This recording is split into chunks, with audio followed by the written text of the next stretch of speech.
বাংলাদেশ সেনাবাহিনীর শীর্ষ পদে রদবদল করা হয়েছে। এতে ডিজিএফআই, এমআইএসটি এবং আনসার ও ভিডিপির শীর্ষ পদে পরিবর্তন করা হয়েছে।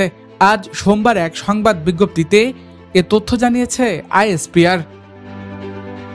বিজ্ঞপ্তিতে জানানো হয়, মেজর জেনারেল মোহাম্মদ ফয়জুর রহমানকে ডিজিএফআই এর মহাপরিচালক, মেজর জেনারেল মোহাম্মদ নাসিম পারভেজকে কমান্ড্যান্ট এমআইএসটি এবং মেজর জেনারেল আব্দুল মোতালেব সাজ্জাদ মাহমুদকে আনসার ও ভিডিপির মহাপরিচালক হিসেবে নিয়োগ দেওয়া হয়েছে।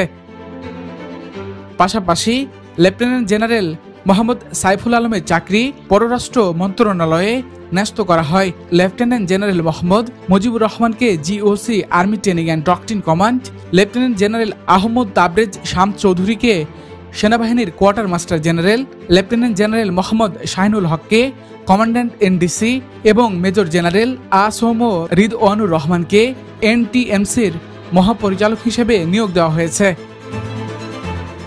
ইসমু আহমেদ, সানবিডি।